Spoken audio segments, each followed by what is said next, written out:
누가복음 9장 46절로 50절까지의 말씀 우리 다 같이 한 목소리로 합독하겠습니다.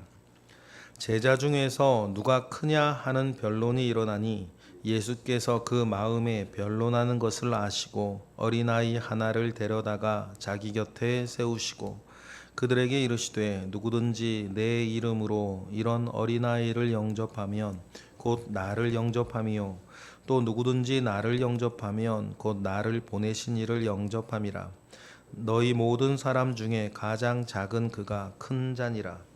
요한이 여짜오되 주여 어떤 사람이 주의 이름으로 귀신을 내쫓는 것을 우리가 보고 우리와 함께 따르지 아니하므로 금하였나이다. 예수께서 이르시되 금하지 말라. 너희를 반대하지 않는 자는 너희를 위하는 자니라 하시니라. 아멘. 세상은 네가 행복한 것이 최고의 가치라고 이야기를 합니다. 세상은 성공하는 것이 최고라고 이야기를 합니다. 행복과 성공 이 두 가지 키워드를 가지고 사람들은 늘 움직입니다. 행복이 우리에게 중요하지 않은 것이 아닙니다. 중요합니다. 또 성공이 우리에게 중요합니다. 우리 삶에 중요합니다. 그런데 하나님은 우리에게 이 땅에서의 성공과 행복보다 더 먼저 말씀하시는 것이 있다는 것을 우리는 기억해야 되는데 그것은 우리의 성결함입니다.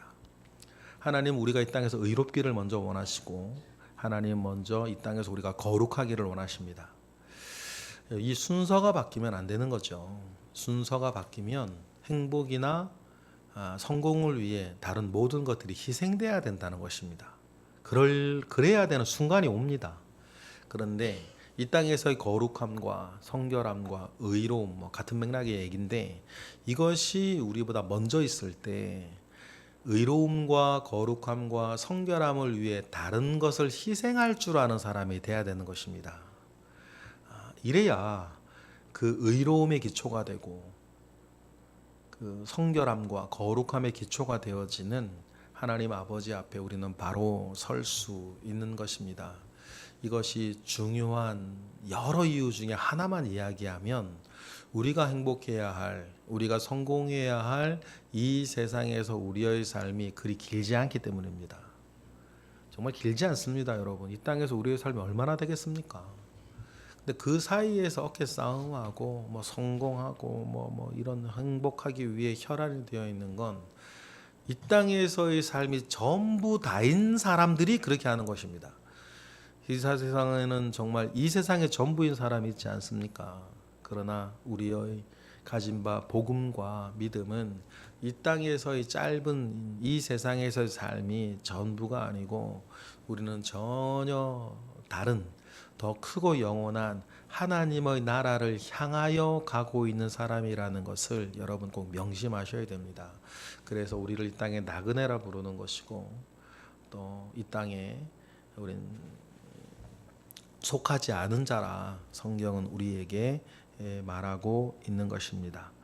그 일들 속에 우리는 그래서 철로의 역정 가운데에 들어서 있는 사람들이라는 것을 여러분 명심하고 짧게 들은 이 말씀이 어느 정도까지 나에게 뿌리가 내려 있고 나의 사상이 되어 있냐 나의 철학이 되어 있느냐 그 정도에 따라 우리의 삶의 질과 내용은 달라지는 것입니다. 믿음이야 다 있습니다. 이런 제가 지금 말씀 다 알아요. 그러나 이것이 얼마나 나에게 사상화되어 있고 얼마나 나에게 철학화되어 있느냐에 따라 이것이 능력이 되기도 하고 능력이 못 되기도 하고 능력이 됐다 안 됐다 하기도 하고 그리고 여러분 이것이 우리의 나의 사상 나의 철학이 여러분 되어지시기를 주님의 이름으로 축복합니다. 제자들도 마찬가지입니다. 제자들도 이 땅의 것이 사실은 주님과 동행하는 순간에서도 여러분 이 땅의 것이 다였던 사람들입니다. 그런데 주님의 나중에 주님의 부활을 보고는 어떻게 되는 거예요? 이 땅에서의 삶이 다가 아니라는 것을 그 사람들이 확신을 한 거예요. 완전히 변한 거 아닙니까? 죽음도 두려워하지 않았어요. 이제는 논쟁의 여지도 없는데 예수님이 부활했냐 안 했냐 이런 것들로 막 증거가 뭐냐 이렇게 얘기를 많이 하는데 여러분 예수님이 죽었다가 다시 사신 것에 대한 가장 강력한 증거는요 제자들의 변화예요. 제자들이 왜 변했을까요? 이 땅에서의 삶이 다가 아니구나, 죽음이 끝이 아니라는 걸 제자들이 주님의 부활을 보고 본 거거든요. 그래서 자기들의 철저한 사상이 되고 철저한 철학이 되어졌습니다. 그것이 정말 되어지기 위해서 지금 제자들은 지금도 잘하고 있어요. 오늘 본문에서도 제자들은 아쉬워요. 이런 모습들이 아쉽지만 분명한 것 하나는 제자들은 잘하고 있다는 것입니다. 오늘 본문에 보면 우리 어제 본문, 그제 본문을 생각을 해보면 변화산에서 내려오신 예수님이 귀신 들린 아이, 간질로 대변되는 귀신 들린 아이를 데려온 아버지와 논쟁하고 그 함께 있는 서기관들과 여러 논쟁들을 하고 있는 그 상황 가운데 일어난 일이에요. 그 직후에 제자들 중에 누가 크냐라고 하는 변론이 있었다라는 겁니다. 근데 여러분, 우리가 생각해 볼 수 있어요. 왜 제자들은 그때 그 귀신 들린 아이를 고치지 못했을까?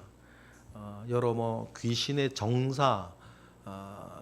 정사와 얼마나 귀신 들림이 그 아이에게 오랜 시간 있었느냐에 따라 많이 달라질 수 있어요. 여러 가지 얘기를 할 수 있는데, 그 제자들의 입장에서 생각을 해보면 왜 그랬을까 우리 생각해 볼 필요가 있어요. 먼저 결론적으로 말씀을 드리면, 여러분, 영적인 어떤 좀 더 깊은 영적인 사역을 한 영적 사역자들이 있어요. 뭐 신유 중심의 사역이나 예언 중심의 사역을 하는 분들이 있고, 저도 주변에 아는 사람 많은데, 그분들이 좀 공통적이라 그러기에는 좀 뭐하지만 특징이 하나 있어요. 그게 뭐냐면 끝이 좋지 않은 거예요. 영적인 사역을 중심으로 사역하는 분들이 개인적으로나 교회적으로 끝이 별로 좋지 않은 것을 제가 굉장히 많이 봅니다. 그러면 그 끝이 왜 안 좋게 되어지는지 과정을 이렇게 보면, 병이 났고 예언을 하고 이러면 많은 사람들이 이렇게 몰려들고 하면서 환호하는 그 사람들 가운데에서 자기가 원하지 아니하는 좀 교만들이 싹트기 시작하고, 환호하는 사람들이 있는데요. 이런 게 있어요. 이렇게 환호하는 사람들이 그 다음에도 환호하게 하려면 더 자극이 세져야 되는 거예요. 우리가 인간의 본성이 그래요. 어디서 맛있는 음식을 먹으면요, 다른 데서도 맛있는 음식을 먹는데 전에게 더 맛있는 거예요. 그러면 지금 있는 맛있는 집에서는 좀 아쉬워하는 거예요. 그러니까 어떤 환호하는 사람들과 있을 때에는 그 환호를 다음번엔 더 세게 나가야 되는 거예요. 그러다 보면 나중에 그게 잘 막힐 때가 있단 말이에요. 지금의 어떤 자극에 사는 사람들이 익숙해져요. 뭐 여러분들처럼 그냥 기도원 가서 한 번 만난 한 번 그런 것도 보고 이런 거하고 달라요. 그런 것들이 좀 자주 있게 되는 교회 속에서는 그런 것들이 보통의 일이 되어지면 이끄는 사람들은 더 센 어떤 것들을 이렇게 만들어내기 시작하는데, 나중에 잘 안 되면 어떻게 되겠어요? 뭔가를 조작하기 시작하는 거예요. 조작하기 시작해요. 이것이 교만하고 뿌리가 있습니다. 그렇게 되어지는 과정들은 결국 하나님이 주신 은사의 결과들을 자기가 누리기 시작하면서, 이것이 어떤 자기 자랑처럼 이건 내가 한 거야, 이게 아무도 그렇게 말 안 해요. 하나님의 은혜라 그러고 하나님께 영광 올리자고 박수치고 그러는데, 그 모든 순간들이 자기 자랑의 은저에 깔려 있으면서 이런 일들이 나중에는 뭔가 이게 자기 자랑 그런 것들이 자기 삶에 삐죽삐죽 나오기 시작하면서 영적 사역자들이나 영적 어떤 그런 어떤 은사적 사역하는 교회들이나 사역자 끝이 별로 좋지 않아요. 제자들이 이 얘기를 제가 부득불 하냐면, 제자들이요, 오늘 보면 46절에 왜 이럴까요? 46절 읽어보겠습니다. 시작. 제자 중에서 누가 크냐는 변론이 일어나요.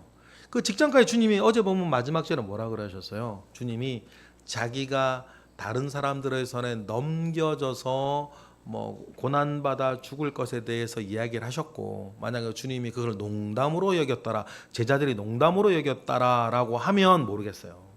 그런데 두려워하면서 묻지도 못하고 있는 중에 제자들이 자기들 중에 누가 크냐라고 하는 변론이 일어났어요. 정신 못 차리는 제자들이죠. 고난과 죽음의 말씀 앞에 두려워하면서도 자기네들끼리는 누가 크냐 얘기를 하는 거예요. 근데 여러분, 제자들이 맨 처음 예수님의 12 제자로 모였을 때부터 누가 크냐 얘기했을까요? 그러진 않았을 거예요. 그런 제자들이 무언가 알기 시작해요. 은사를 받았습니다. 귀신을 쫓아냅니다. 사역을 합니다. 그러면서 누가 더 사역을 잘하고 누구 사역이 더 세고 누구 영권이 더 세냐, 이런 것들이 자기들의 눈에 느껴지고 보여지기 시작해요. 아까 물론 다 그런 것은 아니겠지만 어떤 신유사역이나 뭐 예언사역하는 사람들의 말로가 좋지 않은 경우를 굉장히 저는 많이 봤는데, 그런 본성들이 싹트기 시작하는 거예요. 제자들도 그래요. 그러니 이렇게 제자들이 망가져가고 있는, 한편 망가져가고 또 한편으로는 제자들이 그런 단계도 넘고 자라나야 되는 것이로구나라고 하는 그 변론들이 일어나는 거예요. 주님의 처방이 있어야겠죠. 뭐 꼭 이것이 영적 사역자들만 그런 것은 아니에요. 뭐 여러 다른 목회자들 속에서도 교회 크기냐 교인 수를 자랑하고 다니는 목사들이 있어요. 말로는 하나님의 영광을 돌린다 그렇게 얘기하죠. 그런데 그걸 그 많이 있는 자리에서 얘기하는 이유가 뭐예요? 그것이 좋지 않아요. 그게 좋지 않은 거예요. 제자들의 마음의 뿌리가 그런 것들이란 말이에요. 이에 대한 예수님의 처방을 우리는 잘 보셔야 돼요. 이게 우리가 지금 우리가 은사 사역하고 있고 막 그런 주님의 사역 가운데에서 어떤 네로라는 그런 일들을 우리가 여러분들이 하지는 않는다 하더라도 교회 생활하면서 우리도 이런 유사한 생리들이 있는 거예요. 여러분들이 막 은사 사역을 지금 막 전국을 돌아다니면서 하는 것도 아니고, 여러분 교회를 개척해 가지고 이렇게 막 어느 정도 사람이 모였냐 말았냐 그런 얘기를 하는 입장은 아니지만, 본성의 뿌리는 같은 거 아니에요. 우리 교회 안에서 누가 어떤 일을 하고 내 말이 얼마나 통하고 내가 이렇게 얘기하면 누가 되고 안 되고, 이런 것들을 자꾸 보여주고 싶은 그 뿌리는 같은 거단 말이에요. 여러분 이거 조심하셔야 돼요. 조심하셔야 돼요. 저도 되게 조심하는 게 그 부분이에요. 그래서 하다못해 사진 찍을 때도 중앙에 안 가요. 우리 교인들하고 사진 찍을 때도 별거 아닌데 그것이 중요하다니까요. 내 마음을 관리하는데. 47절에 주님의 처방이 뭡니까? 그런 제자들, 그런 우리의 뿌리들 가운데 47 읽어볼까요? 시작. 예수께서 그 마음에 변론하는 것을 아시고 어린아이 하나를 데려다가 자기 곁에 세우시는 게 주님의 처방이었어요. 여러분 이 처방 우리 잘 알아야 돼요. 주님께서 왜 제자들 가운데 누가 더 크냐 하는 제자들 가운데에 왜 주님이 이 처방을 내리시고, 우리가 자칫 교회 생활에서 무언가 나를 확인하고 싶어지는 마음들이 이렇게 무섭게 들어올 때 주님의 처방을 우리가 잘 보셔야 돼요. 그리고 주님 뭐라 그러세요? 48절 아이 하나를 세우시고 시작. 그들에게 이르시되 누구든지 내 이름으로 이런 어린아이를 영접하면 곧 나를 영접함이요 또 누구든지 나를 영접하면 곧 나를 보내신 이를 영접함이라. 너희 모든 사람 중에 가장 작은 자가 가장 큰 자일 거라고. 이거 결국 이 말이 뭐냐면 이 모든 것들이 은혜인 것을 알아야 한다. 그러면 여러분 작은 자, 보내진 자, 힘 있는 자가 아니고 그 사람을 영접하고 그와 함께 있고 그와 있는 여러 가지 것들이 주님이 이러한 제자들에게 주시는 처방이라는 것입니다. 같은 맥락에서 49절을 읽을 수 있어요. 요한이 그때 주님께 묻습니다. 49절 읽어볼까요? 시작. 요한이 여짜오되 주여 어떤 사람이 주의 이름으로 귀신을 내쫓는 것을 우리가 보고 우리와 함께 따르지 아니함으로 금하였나이다. 예수님과 함께 동행하지 않은 사람임에도 불구하고, 여러분 그럴 수 있습니다. 예수님과 함께 동행하지 않는다고 해서 그가 예수님이 안 믿는 사람은 아니에요. 지금도 여러 은사들을 행하는 사람들이 우리나라도 여러분 수는 점점 적어지고 있다 하지만 계시니까 예수님의 이름으로 이렇게 여러 역사를 일으키는 사람들이 있었다는 거예요. 그 믿음과 성령의 은사를 가진 사람 아닙니까? 스게아와 7 아들처럼 예수님의 이름을 주문처로 쓰는 사람이 아닌 거예요. 왜냐하면 주님이 그걸 인정하고 계시니까 그런 사람들을. 그런데 예수님이 여러분 12명이 아니라 막 240명을 데리고 다니면 뭐 교육을 시킬 수가 없는 거잖아요. 그러니까 그 예수님께서 데리고 다니는 12사람이 있고 주님의 가르침과 사역 가운데 은혜 받고 성령 충만함을 받아가지고 어떤 가르치는 사역이나 어떤 은사 사역을 하는 사람들이 있을 수 있었겠죠. 있었던 거죠. 그러니까 49절에. 그래서 요한이 예수님과 함께 다니지 않는 자기들과 함께 다니지 않는 그들에게 하지 말라고 주님과 어떻게 같이 따라다니지도 않으면서 예수의 이름으로 그런 역사를 하냐고 금하였다 얘기하니까 우리가 이에 대한 예수님의 처방도 50절인데 우리가 좀 전에 얘기하였던 제자들에 대한 얘기들로 같은 맥락에서 이 처방을 읽어보셔야 돼요. 예수님 뭐라 그러세요? 50절 읽어볼까요? 시작. 예수께서 이르시되 금하지 말라. 너희를 반대하지 않는 자는 너희를 위하는 자니라 하시니라.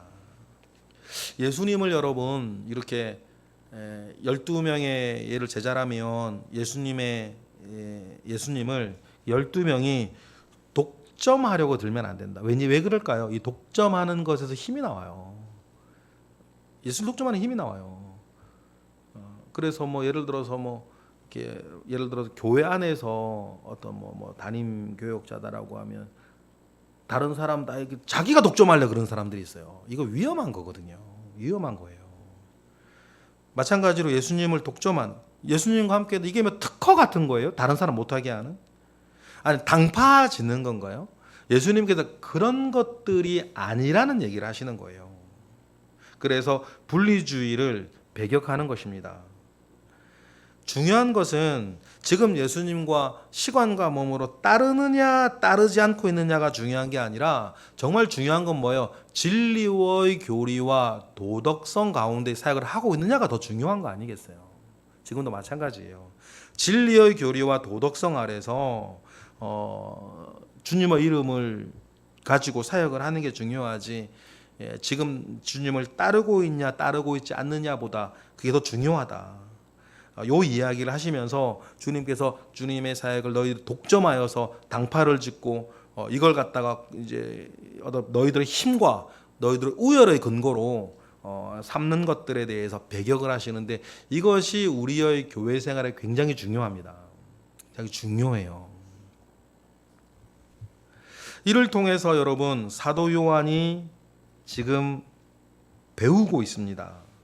이런 이야기를 하는 사도 요한이에요. 나중에 요한복음에 우레의 아들 이런 별명도 얻게 되는 사도 요한이 나중에 요한복음을 보거나 요한 1, 2, 3서를 이렇게 보면 사도 요한과 그 라인에 있는 사람들이 굉장히 사랑의 사도라고 하는 그 별명을 이 사도 요한이 얻는단 말입니다.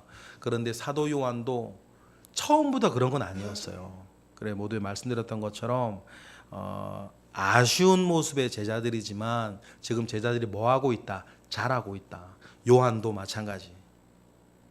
그래서 요한도 이렇게 분파를 지으려고 하고 독점을 지으려고 하고 특허를 마치 자기들만 가지고 있는 것 같이 하여서 힘을 사용해서 예수님을 독점할 힘을 사용해서 어떤 일을 하려고 한 요 일들을 주님은 끊어내시고 주님이 가르치시는 것을 통해서 요한이 지금 변하고 있는 것 아닙니까? 서서히 자기의 본성과는 다르게 자기 기질과는 다르게 요한은 잘하고 있는 것입니다. 여러분 이러한 성장이 여러분 요한에게 있었던 것과 같이 그리고 제자들에게 있었던 것과 같이 그때 예수님이 주시는 처방 가운데에 우리 모두도 잘하고 있다는 것을 기억하시기를 바랍니다. 여러분 나이가 아무리 많아도 우리는 늙어가서는 안 되고 여러분 자라나는 것입니다. 성숙해 가는 것이죠. 여러분 그러니까 우리가 나이가 몇 살이라 하더라도 우리는 늙지 말고 계속 자라고 늙지 말고 성숙해가는 저와 여러분이 되시기를 주님의 이름으로 축복합니다. 주님이 제자들을 그렇게 하시고 요한을 그렇게 하신 것처럼 우리도 그렇게 만들어 가실 줄 믿습니다. 기도하겠습니다. 하나님 감사합니다. 크신 은혜 가운데에 우리와 함께 하시옵소서. 주님의 크신 은혜와 능력이 늘 우리들 가운데 있고 하나님 아버지의 선하신 은혜 가운데에 있게 하시옵소서. 주여 함께 하시고 주여 은혜를 나누어 주시며 늘 우리가 하루하루 갈수록 더 바르게 하시고 더 성숙하게 하시고 성장하게 하시는 은혜가 늘 우리 가운데 있어서 우리의 일상생활과 우리의 신앙생활이 하나님이 더욱더 기뻐하시는 그러한 내용으로 채워져 갈 수 있도록 우리를 붙잡아 주시옵소서. 이 시간 드려지는 1000번째 예물 가운데 주님 함께 하시고 오늘도 기도하는 이들 가운데 주님 역사하옵소서. 예수 그리스도의 이름으로 기도드렸나이다. 아멘.